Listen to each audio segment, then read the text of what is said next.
합독하겠습니다.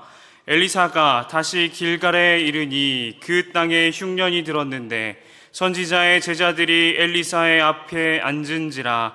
엘리사가 자기 사환에게 이르되 큰 솥을 걸고 선지자의 제자들을 위하여 국을 끓이라 하매 한 사람이 채소를 캐러 들에 나가 들포도 덩굴을 만나 그것에서 들호박을 따서 옷자락에 채워가지고 돌아와 썰어 국 끓이는 솥에 넣되 그들은 무엇인지 알지 못한지라.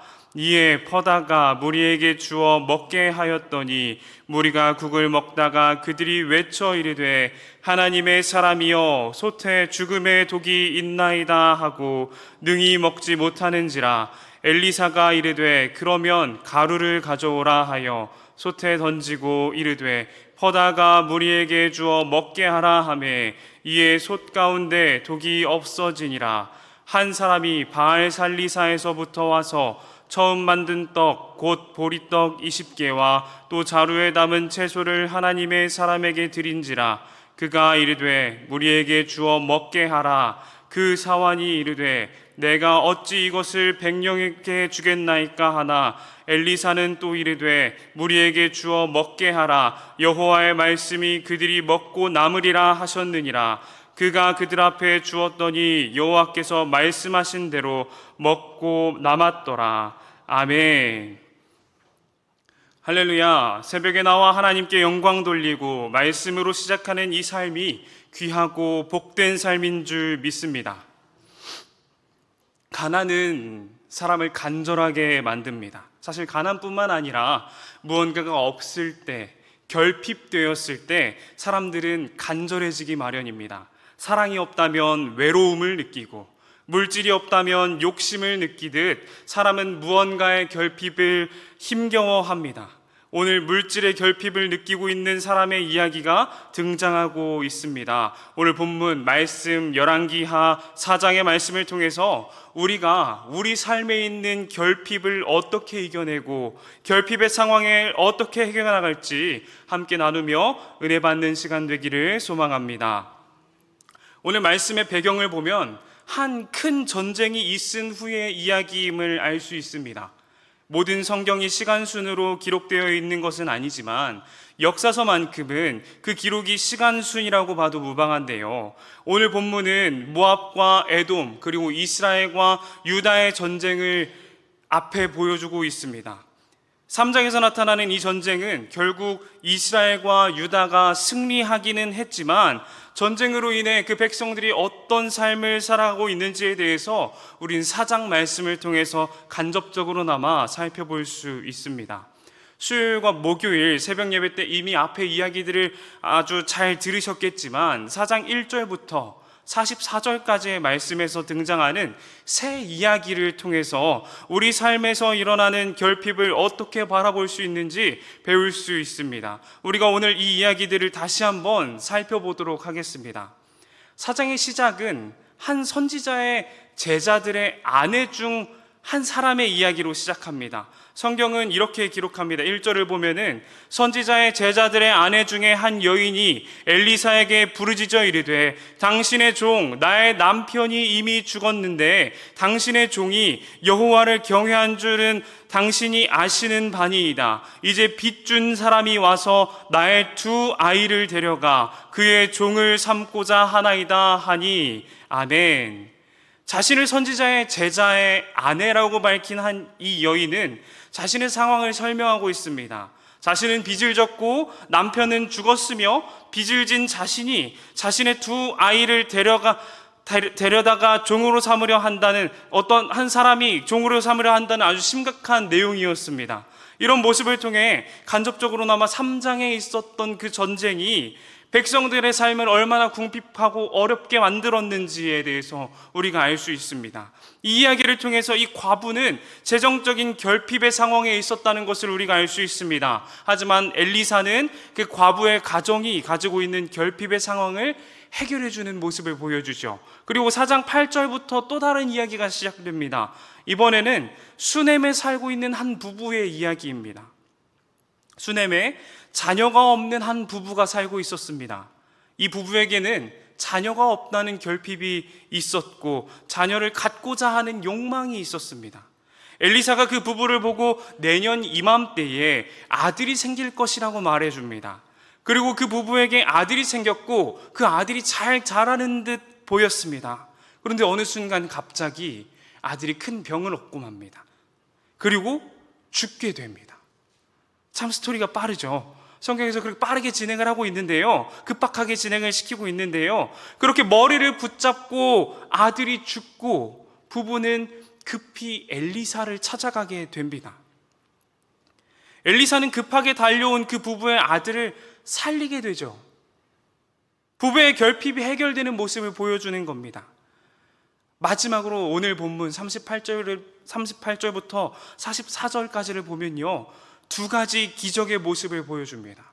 첫 번째 기적은 흉년으로 인해 진짜 이것저것 주워가지고 죽을 끓여 먹는 선지자의 제자들의 모습 속에서 엘리사가 그 자리에 가서 그 독을 없애주는 기적입니다. 그리고 두 번째 기적은 보리떡 20개와 한 자루에 담긴 채소를 통해 100명의 무리를 먹이는 기적을 오늘 본문에서 보여주고 있습니다. 기근으로 인해 배고픔이라는 결핍이 있었고 그 결핍을 다시 한번 하나님의 사람이라고 하는 엘리사가 해결해 주는 모습을 오늘 성경에서 보여주고 있는 것입니다. 사랑하는 성도 여러분, 오늘 이 세 장면 가운데 어떻게 보면 네 가지 장면 가운데에 공통점이 있습니다. 바로 이 어려움이 닥쳤을 때 누구를 찾아가는가입니다. 결핍이 있을 때 이 사람들이 누구를 찾아가는가입니다. 처음 등장했던 과부는 누구를 찾아갔습니까? 자신에게 남편의 죽음, 빚과 자식들을 이를 위기 속에서 누구를 찾아갔습니까? 엘리사를 찾아갔습니다. 수넴 여인과 그 남편은 어땠습니까? 자녀가 없다는 결핍과 겨우겨우 얻은 그 자녀가 목숨을 잃는 그 순간에 그들은 마찬가지로 엘리사를 찾아갔습니다. 마지막 오늘 본문에서 나타났던 그 선지자의 제자들은 어떻습니까? 배가 고파서 굶주려 먹을 것이 없는 그 상황에서 정말 아무거나 뭔지 모르고 막 넣어서 만든 그 죽에 독이 있다고 그 사실을 알아차렸을 때 누구를 찾아갔습니까? 엘리사를 찾아갔습니다. 오늘 사장에서 나타나는 모든 사람들이, 그 모든 등장인물들이 무언가 결핍이 생겼을 때 엘리사를 찾아갔다는 것입니다. 왜 엘리사를 찾아갔을까요? 무엇 때문에 엘리사를 찾아갔을까요? 이 엘리사가 엄청난 능력을 보여줬던 엘리야의 제자이기 때문인가요? 엘리사에게 엘리야를 이어 비를 내리고 불을 내리고 바람보다 빨리 달리며 예언하는 능력을 가졌기 때문에 그것을 기대하고 찾아갔을까요? 그것이 아니라면은 에라 모르겠다 하는 심정으로 마지막 기회를 위해 정말 최후의 보루 엘리사를 찾아갔을까요? 이 질문을 해결하기 위해 우리는 한 가지 단어에 집중했으면 좋겠습니다. 사장을 통틀어서 엘리야를 지칭하고 있는 한 표현이 있습니다. 바로 하나님의 사람입니다. 사실 사장만 봐서는 뭔가 느낌상으로는 하나님의 사람이라는 이 표현이 엘리야를 지칭하는 것 같기는 하지만 뭔가 확실치는 않습니다. 그 깨림직한 느낌은 5장 8절을 보면 해결이 됩니다. 5장 8절이 이렇게 시작을 하는데요, 하나님의 사람 엘리사가 이렇게 시작을 합니다. 이 5장 8절의 말씀을 통해서 우리는 엘리사가 하나님의 사람임을 알 수 있습니다. 그렇다면 4장에 나타나는 사건 속의 등장인물들은 결국 누구를 찾아간 것입니까? 바로 하나님의 사람을 찾아간 겁니다. 엘리사가 능력이 좋아서 엘리사라는 사람의 능력이 자신들을 구원할 만해서 엘리사의 능력으로 말미암아 내 결핍이 해결될 수 있을 것 같은 그런 믿음을 가지고 엘리사를 찾아간 것이 아니라 이 사람들은 엘리사에게 하나님이 함께 하시는 모습을 보았고 그 소문을 들었기 때문에 엘리사를 찾아간 것입니다. 엘리사 역시도 자신이 이룬 모든 역사들을 자신의 능력이라고 말하지 않습니다. 제가 열왕기하 4장 43절 말씀을 읽어드리겠습니다. 그 사환이 이르되 내가 어찌 이것을 100명에게 주겠나이까 하나 엘리사는 또 이르되 무리에게 주어 먹게 하라. 여호와의 말씀이 그들이 먹고 남으리라 하셨느니라. 아멘. 여호와의 말씀이 먹고 남으리라 라고 말씀하셨다는 것이죠. 내가 말한다는 게 아닙니다. 엘리사 자신이 그렇게 말한다는 게 아닙니다. 여호와의 말씀이, 하나님께서 그렇게 하겠다고 말씀하셨다고 지금 이야기를 하고 있습니다. 사랑하는 수원아산교회 성도 여러분, 그렇습니다. 우리는 결핍 가운데 살아갑니다. 우리는 부족함 가운데 살아갑니다. 우리에게 그 무엇이 있더라도 우리는 그것으로 만족하지 못할 것입니다. 사람의 결핍, 사랑의 결핍, 재정적 결핍, 감정의 결핍과 같이 우리의 힘으로는 해결할 수 없는 다양한 부족함 가운데에 살아가고는 합니다. 그리고 우리는 자주 하나님을 믿는다고 말하는 우리는 빈번히 우리의 그 결핍을 나의 힘으로 해결하려고 합니다. 아마 오늘 앞에 다뤘던 그 사람들 역시도 나 자신의 힘으로 이루기 위해 노력했을지도 모릅니다. 하지만 우리가 기억해야 할 것은 결국 그 사람들이 하나님께로 나왔다는 것입니다. 믿음을 가지고 나왔다는 것이죠. 어떤 믿음을 가지고 나왔을까요? 전능하신 하나님이 이 문제를 해결하실 수 있을 것이다. 전능하신 하나님께서 나의 이 결핍을, 나의 이 어려움을 해결해 주실 수 있을 것이다 하는 믿음을 가지고요. 그런데 우리는 하나님의 사람을 찾아갈 수 없죠. 지금 이 시대를 살아가고 있는 우리는 엘리사를 찾아갈 수 없습니다. 엘리야를 찾아갈 수 없습니다. 모세를 찾아갈 수 없습니다. 엘리사가 지금은 없기 때문에 그렇죠. 엘리야가 지금은 없기 때문에 그렇습니다. 그 대단했던 선지자들도 사도들이라고 일컬음을 받았던 믿음의 선배들도 모두 하나님의 품으로 돌아간 이후에 우리가 살아가고 있기 때문에 그렇습니다. 하지만 우리에게는 그 믿음의 선배들보다도, 선지자들보다도, 사도들보다도 더 엄청난 분이 있습니다. 우리는 그분을 찾아가면 됩니다. 바로 태초부터 계셨던 말씀, 육신을 입고 우리의 죄를 위해, 우리의 결핍을 위해 십자가에 못 박혀 돌아가신 그분, 지금도 우리를 위해 하나님의 보좌 우편에 앉아 중보하고 계신다고 우리가 신앙을 고백하는 그분입니다.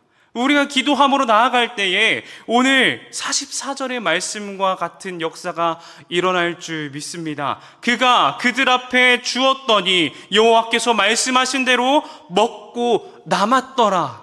아멘. 우리가 우리의 결핍을 두고 예수 그리스도의 이름으로 기도할 때, 기도함으로 나아갈 때에, 믿음으로 나아갈 때에, 신뢰함으로 나아갈 때에 하나님은 먹고 남을 만큼, 넘치고 넘칠 만큼 우리에게 베풀어 주시는 줄 믿습니다. 그리고 결국에는 이 사람들이 하나님의 사람을 찾아갔던 것이 엘리사에게 하나님이 동행하시는 모습을 보여주셨던 일들 때문인 것처럼 우리가 기도하고 하나님을 찾아가 응답받고 그 결핍들이, 나의 인생에 부족한 것들이 해결되는 모습을 통해서 다른 사람들이 하나님의 영광을 보고 예수 그리스도의 은혜를 보고 하나님께로 돌아오는, 우리의 이웃이 변화되고 가정이 변화되고 세상이 변화되는 역사가 있기를 원합니다.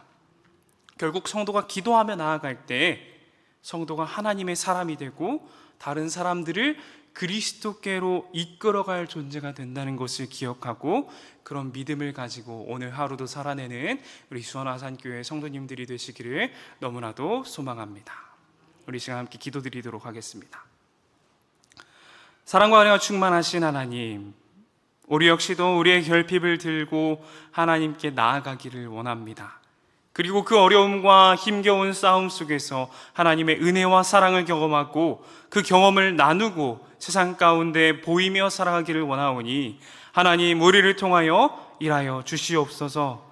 우리에게 응답하여 주시옵소서. 우리의 기도를 들어주시옵소서. 오늘 하루도 주님 앞에 맡깁니다. 경건하고 거룩한 삶 살아갈 수 있도록 언제나 동행하여 주시옵고 주님께서 언제나 동행하심으로 말미암아 우리의 삶을 통해 세상에 빛이 되고 소금이 되는 우리 거룩한 수원화 산교회 성도들 될 수 있도록 주님 인도하여 주시옵소서. 사랑합니다. 감사합니다. 우리 주 예수 그리스도의 이름으로 기도드립니다. 아멘.